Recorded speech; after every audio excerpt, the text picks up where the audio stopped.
All right, so as you know, I have been touting Barry Weiss's Substack for a while. I think some of you, because I have urged you, have become subscribers to Barry Weiss's Substack. Barry Weiss is a former journalist for the New York Times who was it last year, kind of left the New York Times, claiming that she found it a non-hospitable working environment. Her colleagues were basically harassing her, or, for kind of the views she have. Now, what views does Barry Weiss have? Well, she is a kind of a centrist. She's not particularly free market. She's not particularly, right, but she's not far left either. She is generally a believer in free speech, in open debate, in exchange of ideas. She's also, which really hurt her in the New York Times with her colleagues, she's very pro-Israel, which I think was probably hurt her more with her colleagues than the fact that she was pro-free speech. But anyway, she left the New York Times, which I thought was quite courageous. She resigned and set off by herself and started up a Substack that I've recommended to you many times, a Substack that has dealt a lot with issues like critical race theory being taught at our high schools, and professors being kicked out of universities or being sanctioned by universities for their views, for things they have said. So a Substack that is focused primarily, I think, on issues of speech, of critical race theory, on culture, and on criticizing kind of the far left and the craziness of the far left. But Weiss had a lot of other people writing for the Substack, and indeed the Substack is turning into not just Barry Weiss writing, but almost like a newsletter, almost like a place where people can, where she's creating her own alternative media source, including attracting recently a reporter for the New York, another person for the New York Times who's going to be doing news. So maybe what we're seeing is the beginning of some independent journalism, not just independent commentary, but independent journalism, actually news reporting, going out and investigating the news, which would be very exciting if we can. The Dispatch already does that to some extent. If we can get multiple sources on Substack that are providing us not just with opinion, but with news, that is going to be super exciting. Anyway, this morning in the Barry Weiss Substack, there was an article from Pano Kalenos, and I don't know if I'm pronouncing that name right, probably not. Pano Kalenos is the former president of St. John's College in Annapolis, not Indianapolis, Annapolis in Maryland. St. John College is a great books program, an undergraduate, I think, great books program. So one of the last great books programs in the United States. And Pano announced the launch of a project to establish a new university, the University of Austin. A new university, we'll talk about the principles and we'll talk about who the board of advisors is, but he wrote an essay for Barry Weiss on what's involved. So that's how I heard about it this morning. I actually knew about this. I've known about this since the summer. A good friend of mine was actually met with Pano in Austin, where the project was described to them, and interest was assessed and so on. But I also have known for a few months that Joe Lonsdale. Joe Lonsdale is an entrepreneur. You could say from the Peter Thiel circle of entrepreneurs. Peter Thiel was an investor in Joe Lonsdale's main investment. He's a serial entrepreneur, venture capitalist, but I'd say his main new company in the last few years was Planeteer, which Peter Thiel invested in and that has gone public and has made Joe Lonsdale a very, very, very wealthy man. I met Joe years and years ago in Silicon Valley. He's a fan of Ayn Rand's, although more of a conservative, more of a Peter Thiel style conservative than he is a free market style objectivist. And certainly not philosophically. Peter Thiel is religious, and I think so is Joe Lonsdale, although I might be wrong. Anyway, Joe Lonsdale has moved to Austin. Joe, I've known, has been working on a secretive project to found a new private university in Austin. Well, it's no longer a secret. It was announced, I think, yesterday. I discovered it this morning from Barry Weiss' Substack, and it's today. There have been stories about it in the New York Times, op-eds in the Washington Post. It's been all over social media, primarily as a source of ridicule by the left, but it has been, this announcement of this new university has been treated as big news. And I think it's been treated as big news because of kind of the mission statement. And it's been treated as big news because of the board of advisors, the people involved in the founding of the university, and which is a super impressive list. We'll get to those people in a little while. But first, this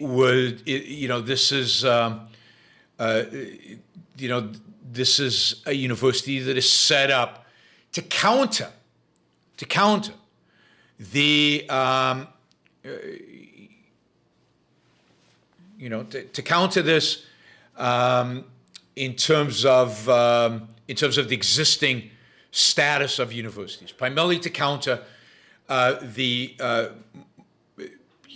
anti speech, the anti-free inquiry, the political correctness, that used to be the old term, the wokeness that exists on the university campuses today. This university's mission is the pursuit of truth. The article that today was announced by Pano Canelos, and Pano Canelos is the new president of this university. So he left St. John's, and he is now the president of the University of Austin. He says, we can't wait for universities to fix themselves. So we're starting a new one. That's great. That's what markets are for. This is a beautiful development, a positive development. He says, I left my post as president of St. John's College in Annapolis to build a university in Austin dedicated, and this is a beautiful mission statement. This is what a mission statement of university should be like, dedicated to the fearless pursuit of truth. That is amazing. That is great. Let's hope they stick to that. Let's hope they really are committed to the pursuit of truth, and not just the pursuit of a truth that is consistent with their ideas, but the pursuit of truth, whether consistent with their ideas or not. This is the idea of this university is not to be online. The attempt here is not to disrupt the educational system by a different means. The purpose here is to build a classical university, a campus. My assumption is there'll be dormitories, there'll be classrooms. The idea is a faculty and students interaction, face-to-face. The plan is to keep expenses low by having very thin administration, not having any extracurricular things like fancy sports, fancy food. A lot of the Ivy League schools are not competing on the quality of the food. They expect tuition to be under $35,000 a year, so they expect to be somewhat reasonable in terms of tuition. They're gonna. This is interesting because there was some question about this. They are not going to try to be outside of the accredited system. They're not going to be a complete outsider to the system of universities. They are going to apply for accreditation. So even though they say they think the accreditation system needs to be reformed, they want to go through the accreditation system. They will have an undergraduate program that they will launch in 2024. They hope to launch, I think, in 2023 or 2022, their first MA program, a master's program in entrepreneurship. and they plan to have both masters. Ultimately, they hope to have PhD granting and undergraduates. So a traditional full scope university. Seems like it's clear they're going to have some kind of business school. It's also clear that they're going to have entrepreneurship. It's also clear that they're going to have, they want to have a law school at some point, although that's not high on the agenda as something early. In addition, they expect, but they expect all students, first 2 years, to be taking kind of classical, social sciences courses. Kind of a broad social science, liberal arts education. And then students will come and specialize at particular centers, very hands-on, very interactive. They claim innovative curriculum and so on. So exciting. More competition is always good. And it's exciting to see a university focused on truth, the discovery of truth, the advocacy for truth. And also a university dedicated to not being politically correct, not towing the line of political correctness, not being woke, not kicking people out because you disagree with them, not having diversity standards, supposedly, I assume, not having diversity standards, not being the university not being an advocate for social justice and so on. Some of you are asking, will this person or that person be a professor? I don't think it's clear. I think it's still very early on. I think this probably announcement was announced because this was going to leak. There were probably some press stories and they decided to rush it because there's a lot in the plan here that is still very early, and still unknown.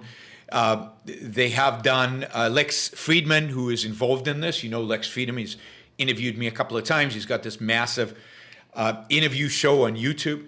Anyway, Lex Friedman is one of the board of advisors for this university. Lex also interviewed Niall Ferguson. Niall is also on the board of advisors. And those of you who don't know Niall Ferguson, he's an historian at the Hoover Institute at Stanford University.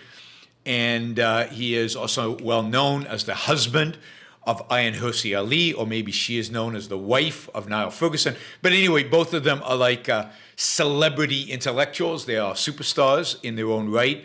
They are both on the board of advisors. Note that none of the people I mentioned are necessarily faculty.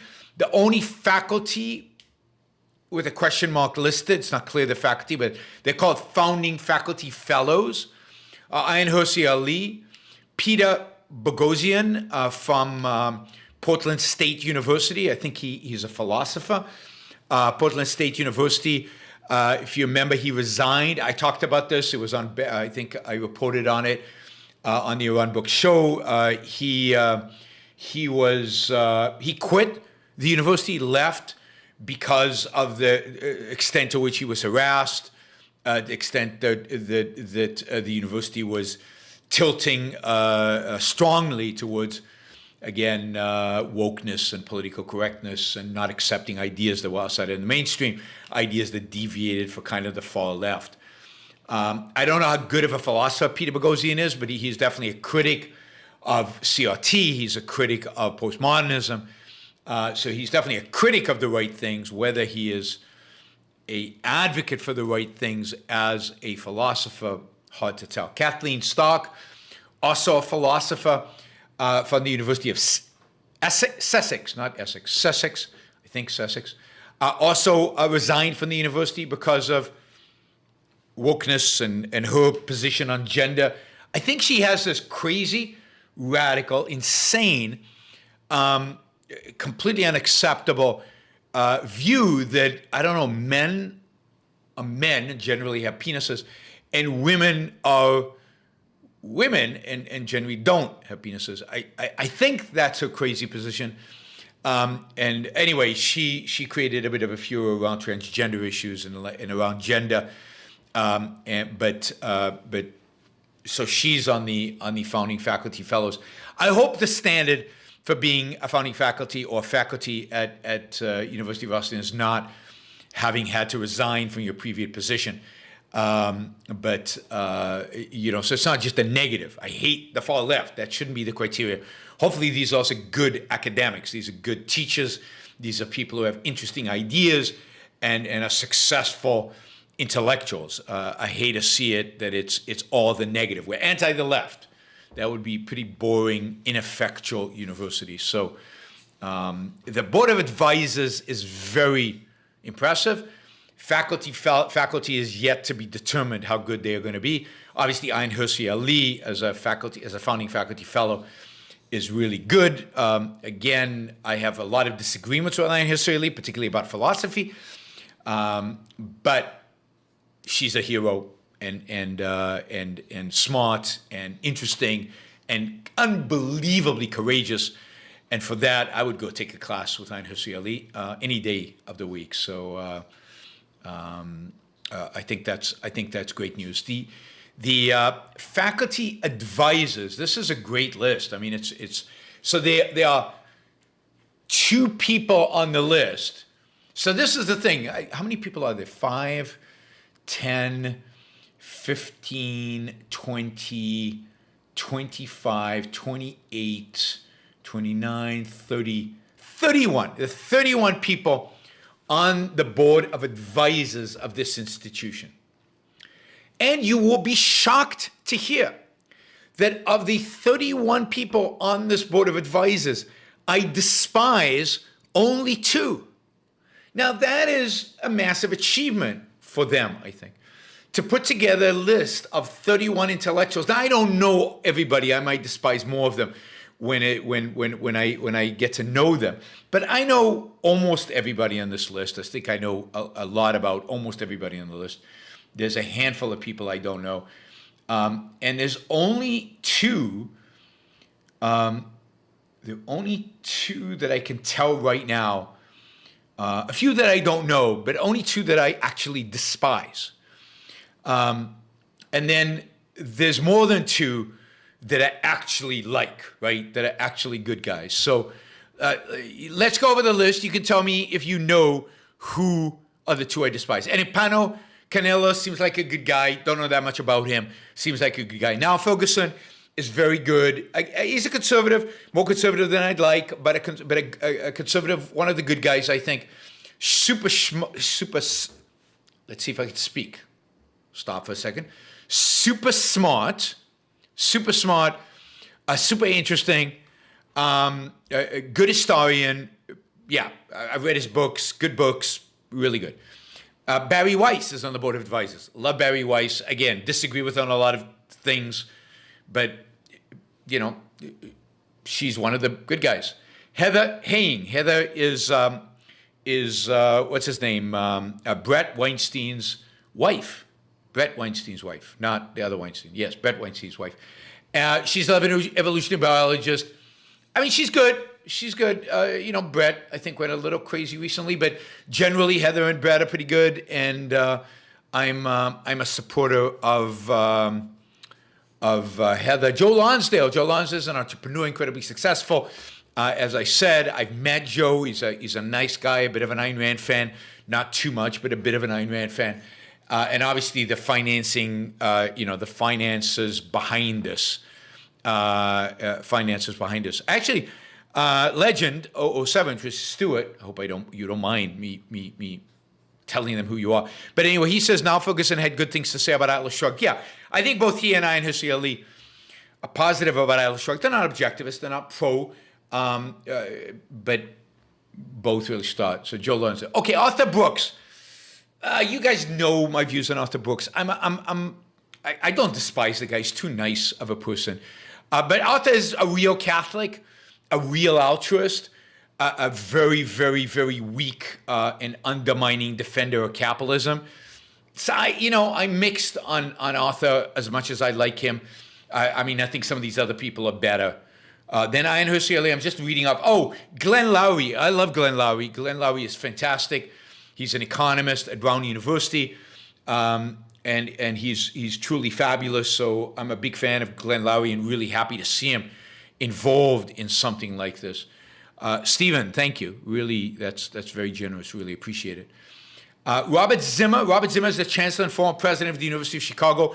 Don't know him personally, but he is one of the people responsible for the University of Chicago being one of the only universities, certainly among the top universities in the country, that has stood by the idea of free speech, the idea of faculty inquiry, the idea of faculty independence, the idea of not victimizing people over their political views or over stuff. So generally, University of Chicago came out with a very good statement about free speech that was very positive, and I think Robert Zimmer was part of that. So I'm a fan on that. And you'll see that most of the people here are very much on the side of free speech. Steven Pinker, again, I think you know what I think of Steven.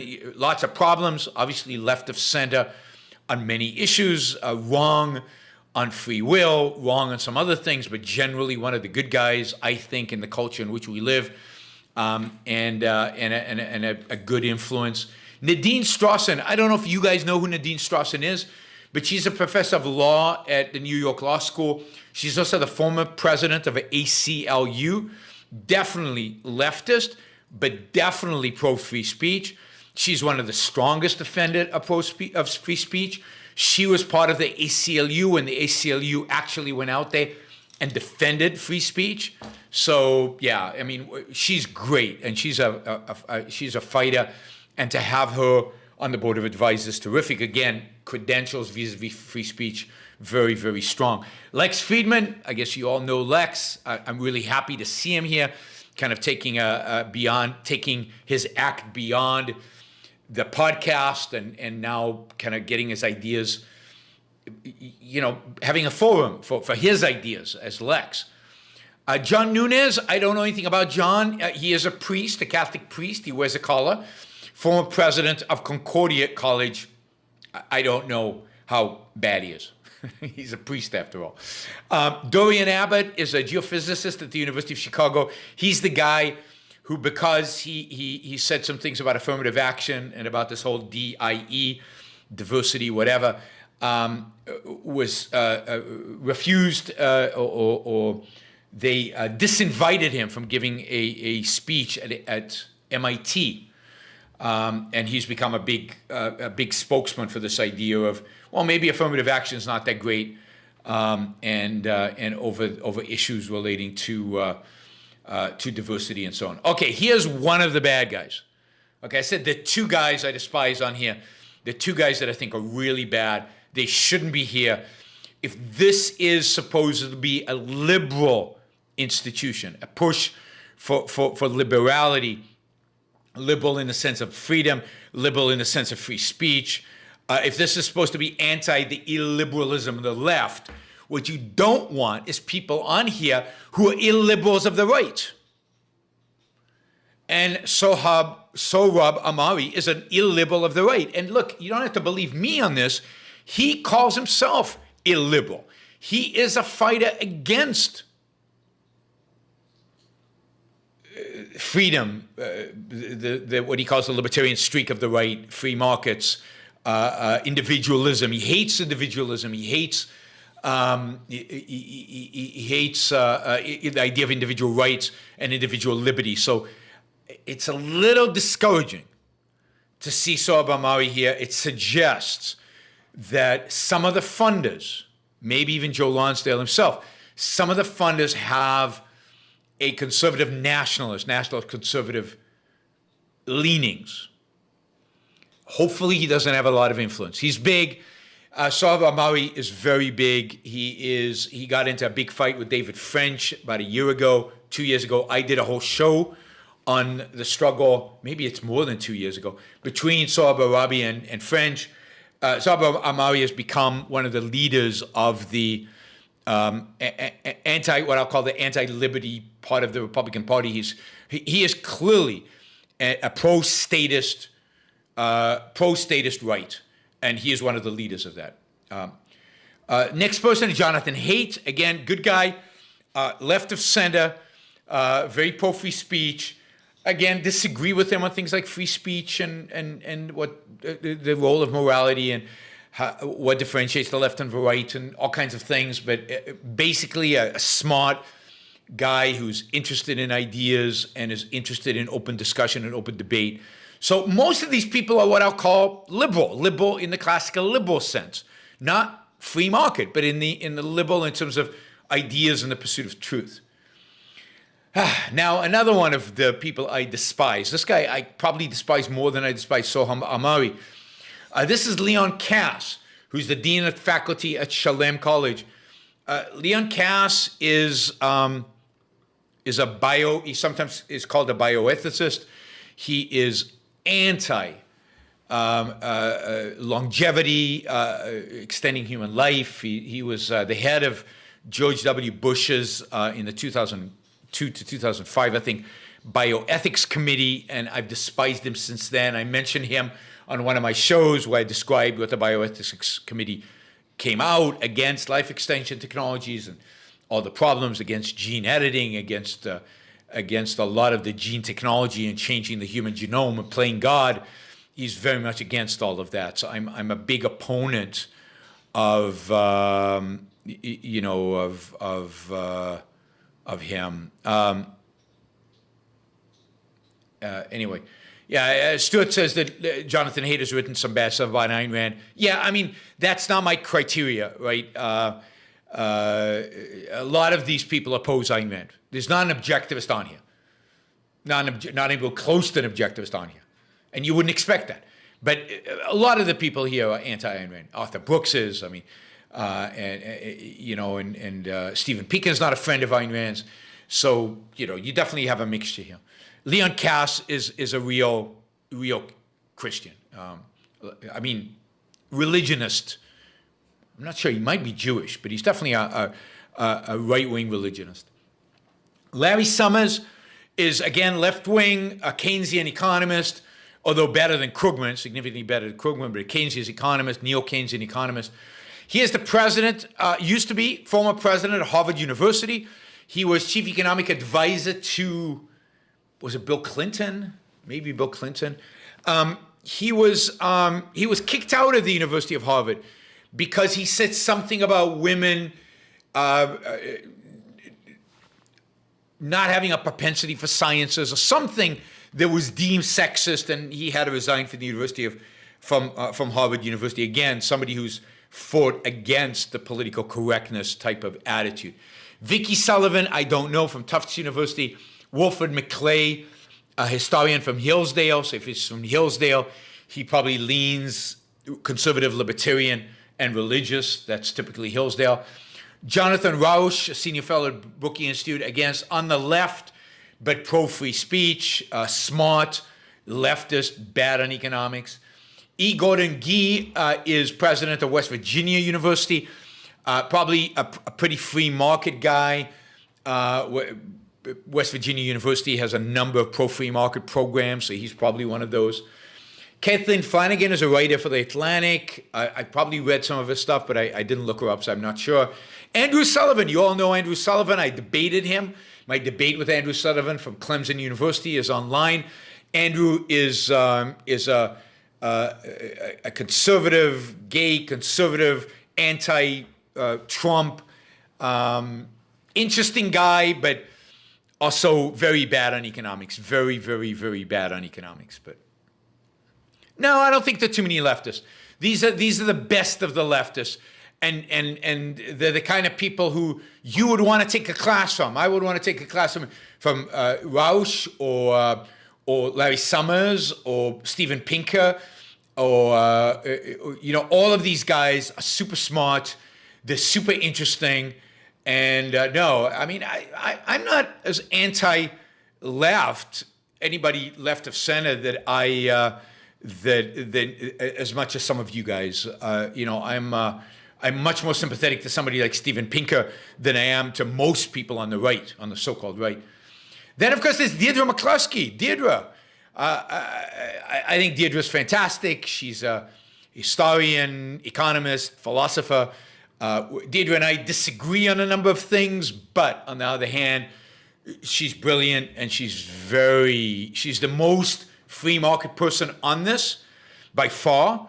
So she's the one that on economic issues, on liberty issues, on role of government issues, I would agree with her more than anybody else.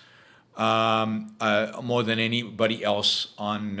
this list. Tyler Cowen is another one, another free market guy, not as quite free market as Deirdre is or I am, but Tyler is quite free market, and a good guy, an interesting guy, clever guy, smart guy, interesting, right? I often disagree with him, but really interesting. Bob Henderson, I don't really know. He's a Cambridge scholar at Cambridge University. David Mamet is one of the few conservative playwrights. So he's a playwright, famous playwright that used to be a leftist and turned conservative, and he's on here. Smart, clever. Some of his stuff I like, some of it I don't like. Jeffrey Stone, a professor of law at the University of Chicago, don't know him. Stacy Hook, philanthropist and investor. I think I've met Stacy. I think I know Stacy. If it's the right person, she lives in Austin. Really nice woman and a big Ayn Rand fan. I think that's who I'm talking about. Maybe I'm wrong, but that's who I think it is. And then finally, Joshua Katz, a classicist from Princeton. I don't know Joshua, so don't know. All right, so there we go. It's a fascinating board of advisors. It's the creme de la creme. It's good, generally good people. As I said, there were only 2 people I had really bad things to say about. I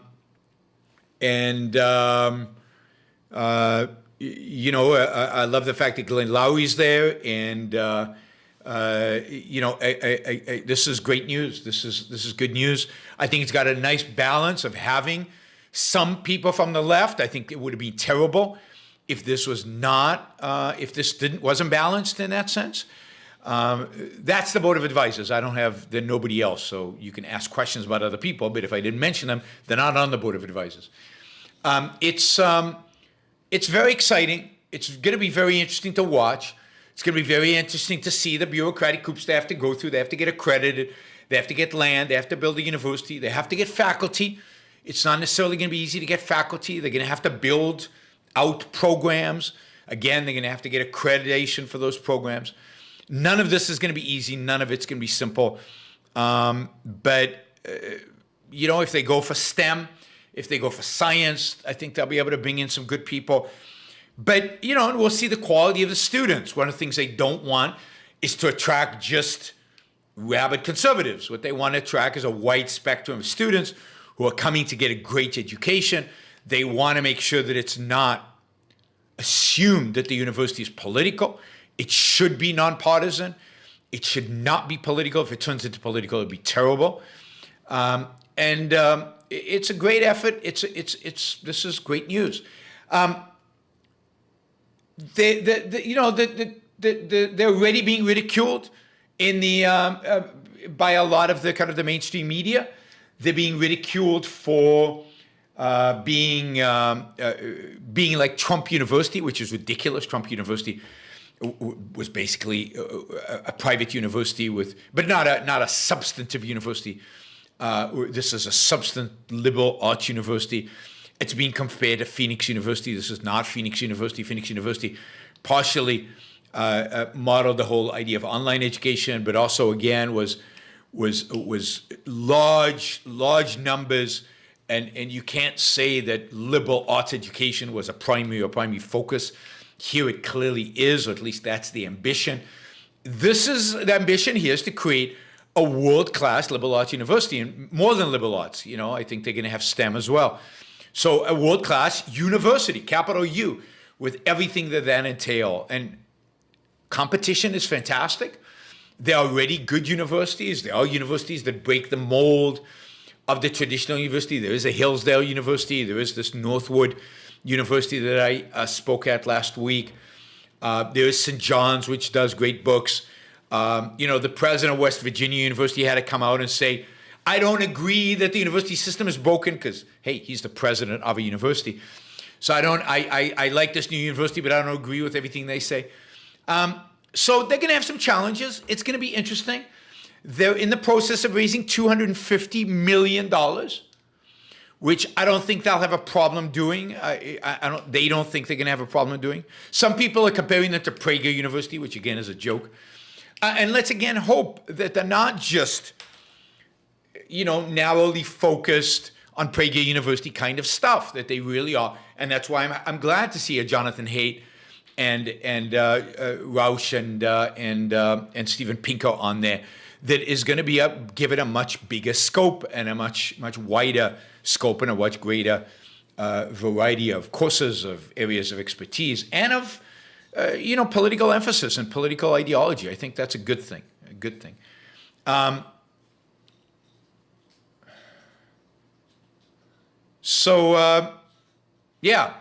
Now Ferguson has written on this. You can find it in Bloomberg.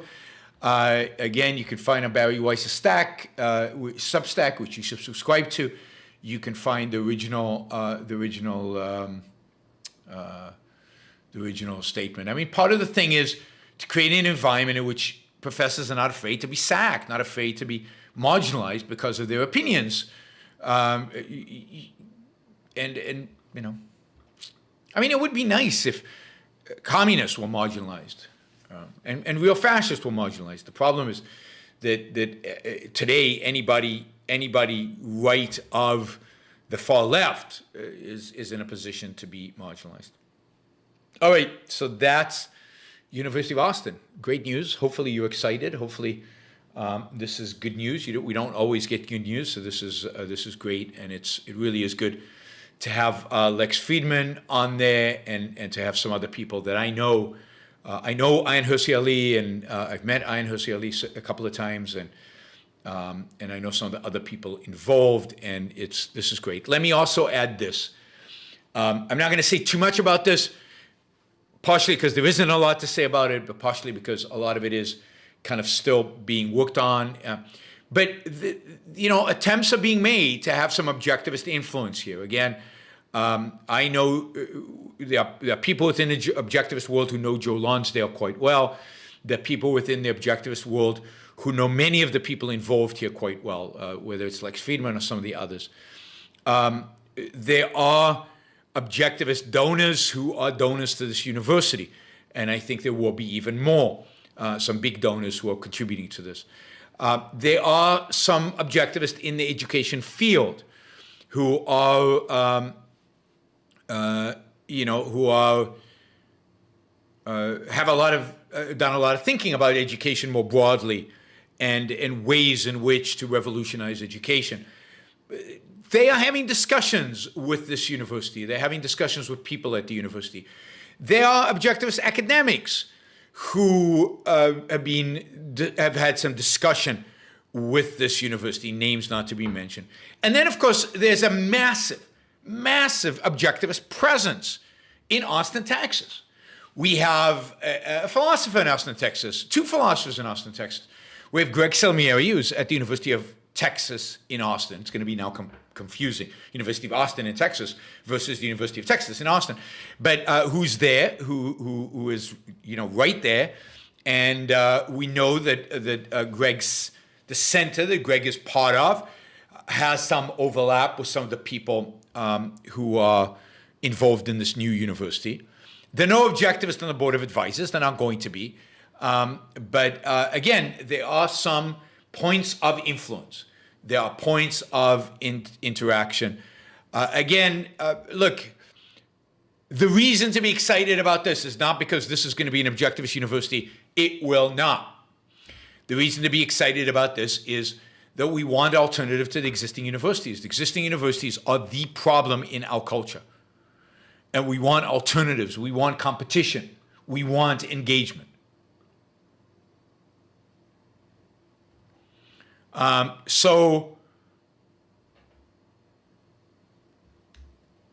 a lot of objectivists with ideas, with money, or with ideas, or with knowledge, or with access, who are going to have an opportunity, at least, to engage with the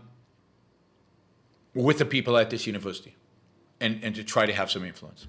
I will be at the University of Texas in Austin, for my debate with Yoram Chazoni on